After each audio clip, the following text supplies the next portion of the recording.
أعوذ بالله من الشيطان الرجيم. بسم الله الرحمن الرحيم.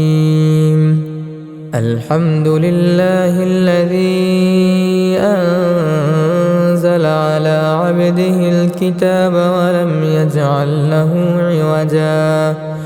قيما لينذر بأسا شديدا من لدنه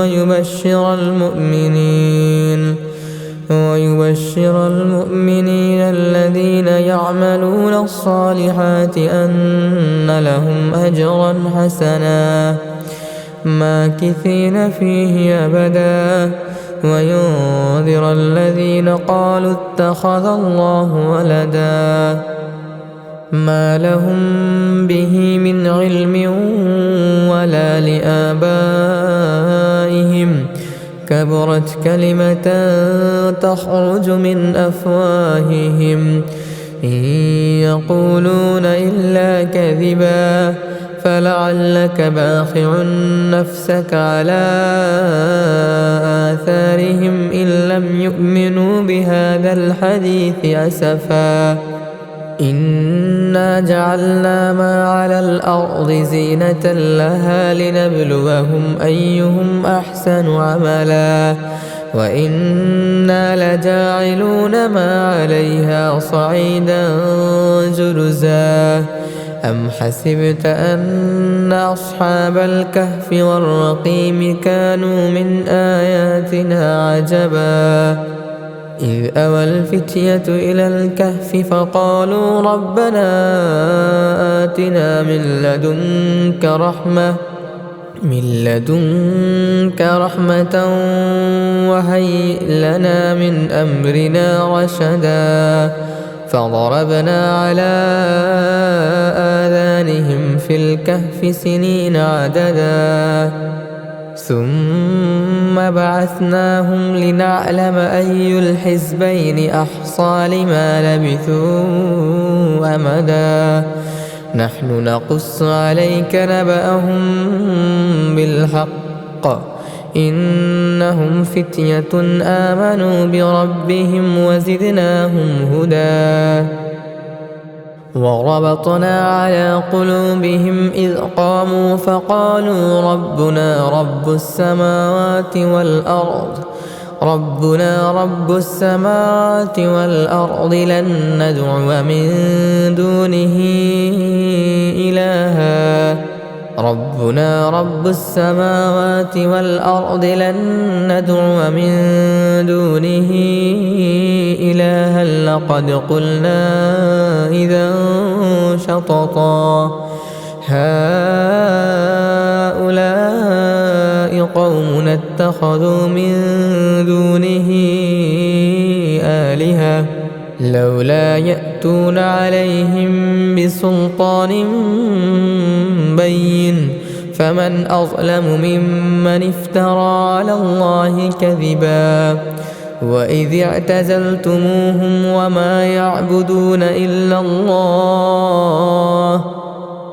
وما يعبدون إلا الله فأووا إلى الكهف ينشر لكم ربكم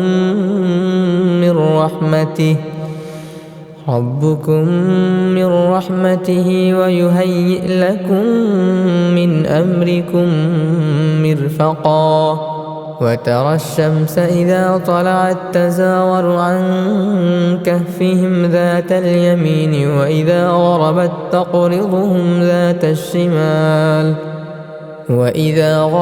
تقرضهم ذات الشمال وهم في فجوة منه ذلك من آيات الله من يهد الله فهو المهتد ومن يضلل فلن تجد له وليا مرشدا وتحسبهم أيقاظا وهم رقود ونقلبهم ذات اليمين وذات الشمال وكلبهم باسط ذراعيه بالوصيد لو اطلعت عليهم لوليت منهم فرارا ولملئت منهم رعبا وكذلك بعثناهم ليتساءلوا بينهم قال قائل منهم كم لبثتم قالوا لبثنا يوما أو بعض يوم قالوا ربكم أعلم بما لبثتم فابعثوا أحدكم بورقكم هذه إلى المدينة فلينظر أيها أزكى طعاما فليأتكم برزق منه وليتلطف ولا يشعرن بكم أحدا إنهم إن يظهروا عليكم يرجموكم أو يعيدوكم في ملتهم ولن تفلحوا إذا أبدا وكذلك أعثرنا عليهم ليعلموا أن وعد الله حق وأن الساعة لا ريب فيها إذ يتنازعون بينهم أمرهم فقالوا ابنوا عليهم بنيانا ربهم أعلم بهم قال الذين غلبوا على أمرهم لنتخذن عليهم مسجدا سيقولون ثلاثة رابعهم كلبهم ويقولون خمسة سادسهم كلبهم رجما بالغيب ويقولون سبعة وثامنهم كلبهم قل ربي أعلم بعدتهم ما يعلمهم إلا قليل فلا تمار فيهم إلا مراء ظاهرا ولا تستفت فيهم منهم أحدا ولا تقولن لشيء إني فاعل ذلك غدا إلا أن يشاء الله واذكر ربك إذا نسيت وقل عسى أن يهديني ربي لأقرب من هذا رشدا ولبثوا في كهفهم 300 سنين وازدادوا 9 قل الله أعلم بما لبثوا له غيب السماوات والأرض أبصر به وأسمع ما لهم من دونه من ولي ولا يشرك في حكمه أحدا واتل ما أوحي إليك من كتاب ربك لا مبدل لكلماته ولا تجد من دونه ملتحدا واصبر نفسك مع الذين يدعون ربهم بالغداة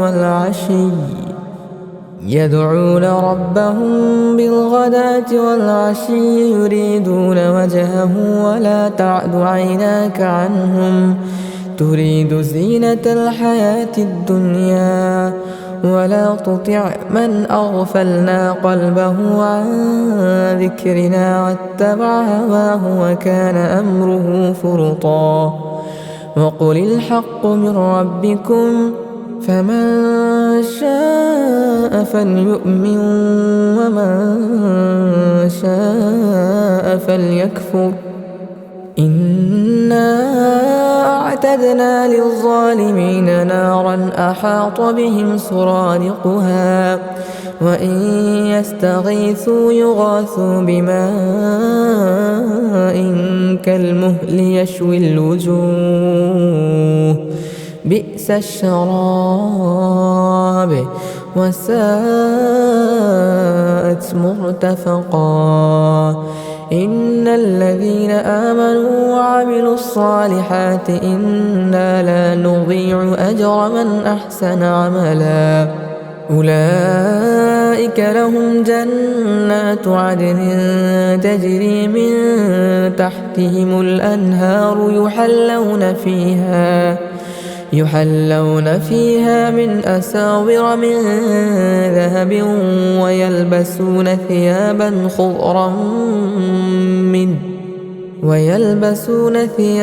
خضرا من سندس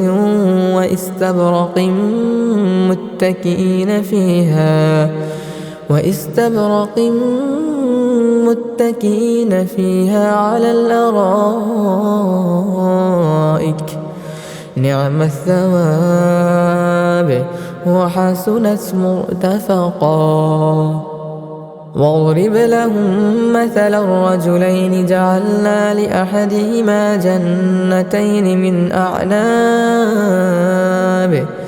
جنتين من أعناب وحففناهما بنخل وجعلنا بينهما زرعا كلتا الجنتين آتت أكلها ولم تظلم منه شيئا وفجرنا خلالهما نهرا وكان له ثمر فقال لصاحبه وهو يحاوره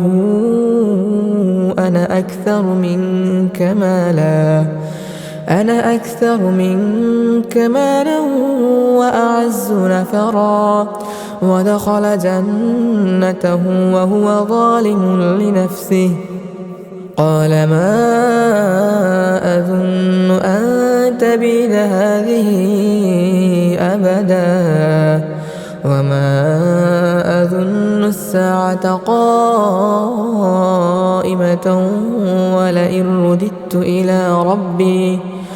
ولئن رددت إلى ربي لأجدن خيرا منها منقلبا قال له صاحبه وهو يحاوره أكفرت بالذي خلقك من تراب ثم من نطفة ثم سواك رجلا لكن هو الله ربي ولا أشرك بربي أحدا ولولا إذ دخلت جنتك قلت ما شاء الله لا قوة إلا بالله إن ترني أنا أقل منك مالا وولدا فعسى ربي أن يؤتيني خيرا من جنتك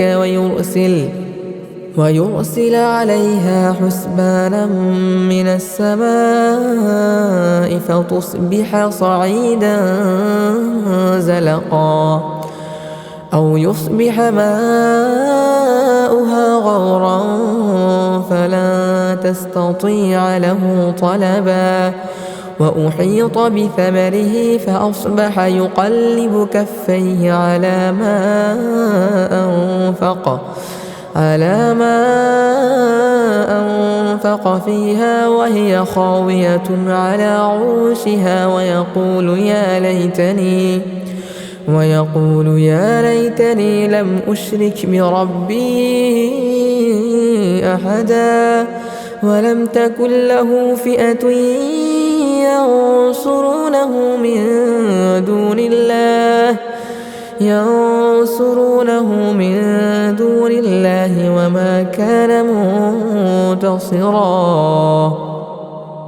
هنالك الولاية لله الحق هو خير ثوابا وخير عقبا واضرب لهم مثل الحياة الدنيا كماء إن أنزلناه من السماء فاختلط به نبات الأرض فأصبح هشيما تذروه الرياح وكان الله على كل شيء مقتدرا المال والبنون زينة الحياة الدنيا والباقيات الصالحات خير عند ربك ثوابا وخير أملا ويوم نسير الجبال وترى الأرض بارزة وحشرناهم فلم نغادر منهم أحدا وعرضوا على ربك صفا لقد جئتمونا كما خلقناكم أول مرة بل زعمتم أن لن نجعل لكم موعدا ووضع الكتاب فترى المجرمين مشفقين مما فيه ويقولون يا ويلتنا ما لهذا الكتاب لا يغادر صغيرة ولا كبيرة إلا أحصاها ووجدوا ما عملوا حاضرا ولا يظلم ربك أحدا وإذ قلنا للملائكة اسجدوا لآدم فسجدوا إلا إبليس كان من الجن ففسق عن أمر ربه أفتتخذونه وذريته أولياء من دوني وهم لكم عدو بئس للظالمين بدلا ما أشهدتهم خلق السماوات والأرض ولا خلق أنفسهم وما كنت متخذ المضلين عضدا ويوم يقول نادوا شركائي الذين زعمتم فدعوهم فلم يستجيبوا لهم وجعلنا بينهم موبقا ورأى المجرمون النار فظنوا أنهم مواقعوها ولم يجدوا عنها مصرفا ولقد صرفنا في هذا القرآن للناس من كل مثل وكان الإنسان أكثر شيء جدلا وما منع الناس أن يؤمنوا إذ جاءهم الهدى ويستغفروا ربهم إلا أن تأتيهم سنة الأولين أو يأتيهم العذاب قبلا وما نرسل المرسلين إلا مبشرين ومنذرين ويجادل الذين كفروا بالباطل ليدحضوا به الحق واتخذوا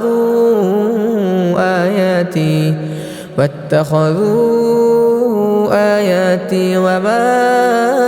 أنذروا هزوا ومن أظلم ممن ذكر بآيات ربه فأعرض عنها ونسي ما قدمت يداه إنا جعلنا على قلوبهم أكنة أن يفقهوه وفي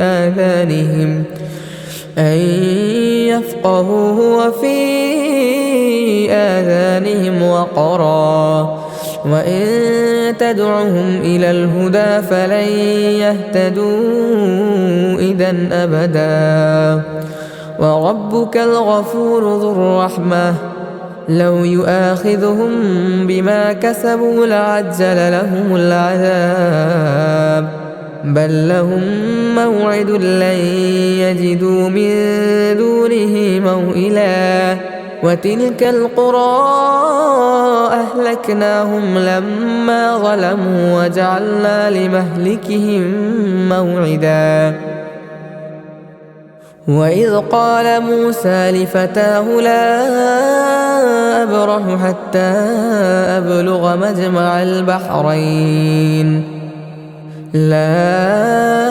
أبرح حتى أبلغ مجمع البحرين أو أمضي حقبا فلما بلغا مجمع بينهما نسيا حوتهما فاتخذ سبيله في البحر سربا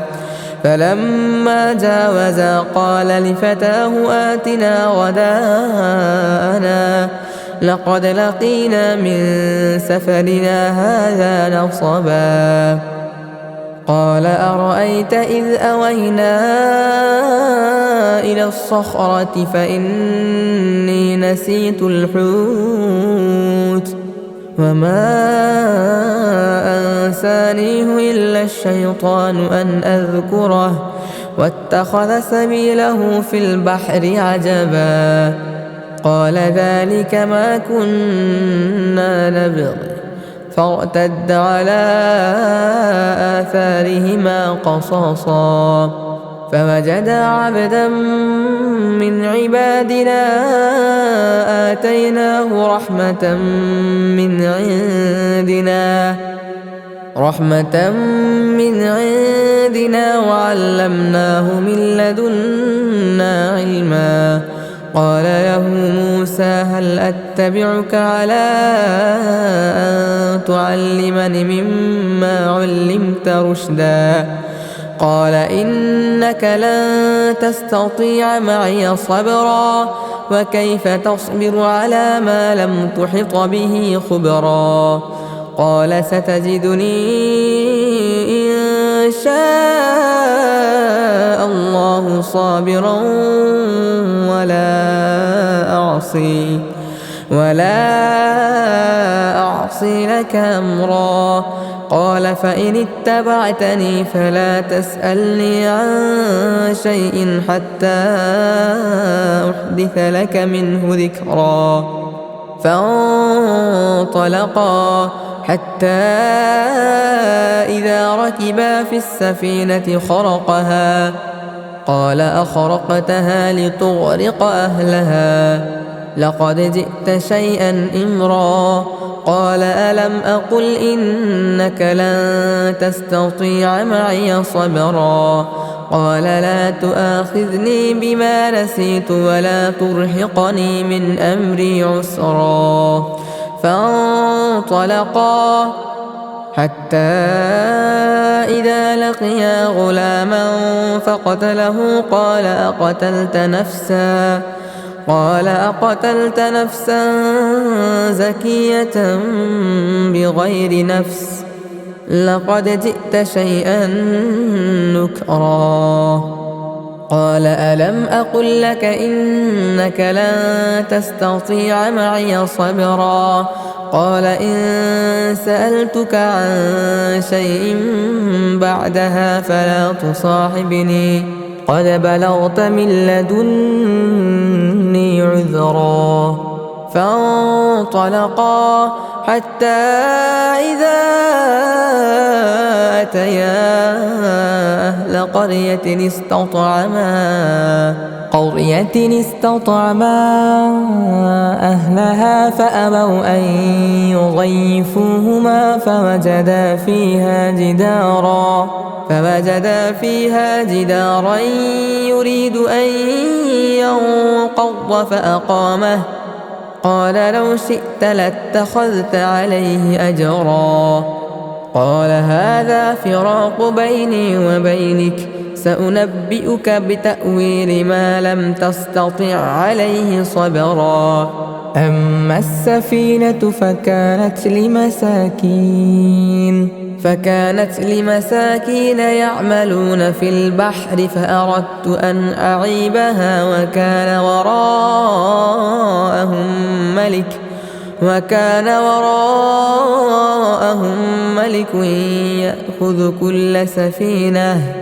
يأخذ كل سفينة غصبا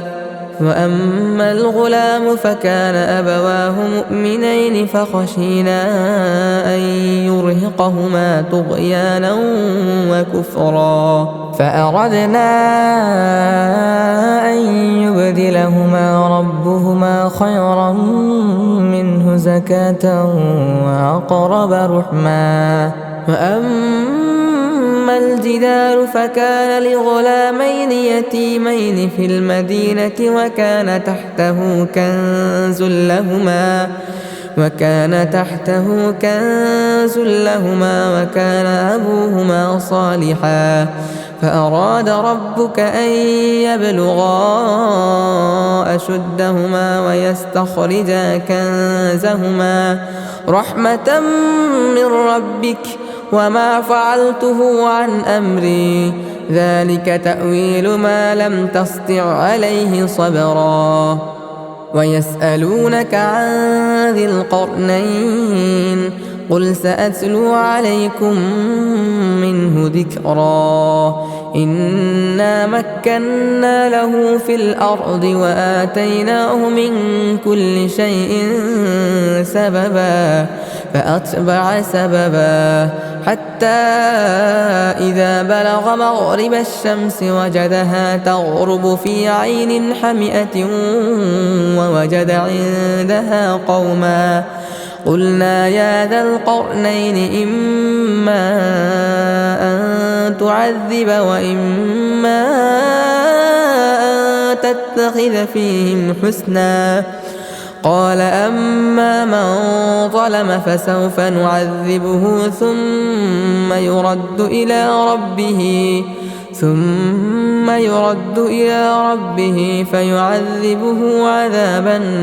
نكرا وأما من آمن وعمل صالحا فله جزاء الحسنى وسنقول له من أمرنا يسرا ثم أتبع سببا حتى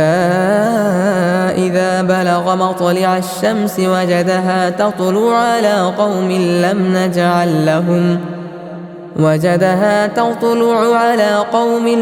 نجعل لهم من دونها سترا كذلك وقد أحطنا بما لديه خبرا ثم أتبع سببا حتى إذا بلغ بين السدين وجد من دونهما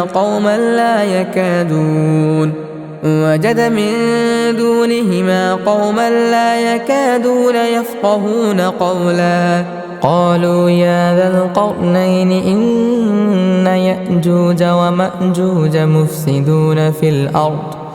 مفسدون في الأرض فهل نجعل لك خرجا على أن تجعل بيننا وبينهم سدا قال ما مكني فيه ربي خير فأعينوني بقوة أجعل بينكم وبينهم ردما آتوني زبر الحديد حتى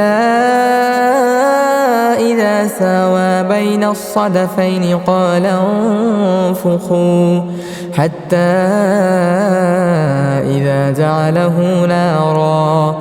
قال آتوني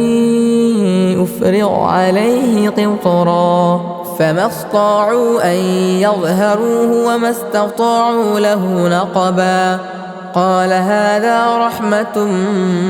من ربي فإذا جاء وعد ربي جعله دكاء وكان وعد ربي حقا وتركنا بعضهم يومئذ يموج في بعض ونفخ في الصور فجمعناهم جمعا وعرضنا جهنم يومئذ للكافرين عرضا الذين كانت أعينهم في غطاء عن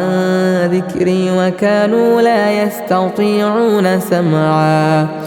أفحسب الذين كفروا أن يتخذوا عبادي من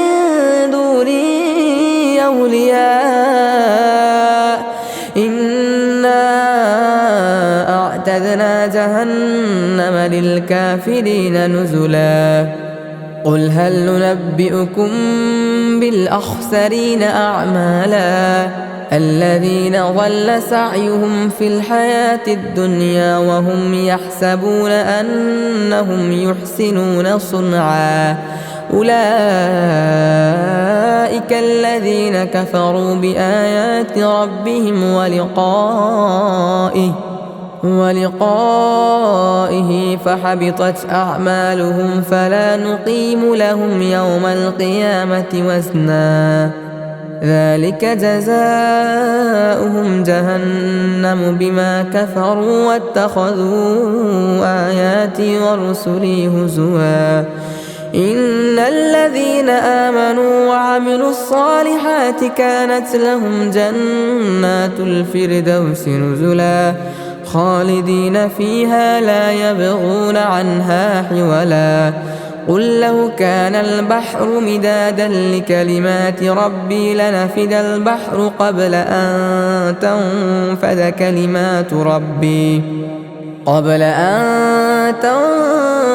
كلمات ربي ولو جئنا بمثله مددا قل إنما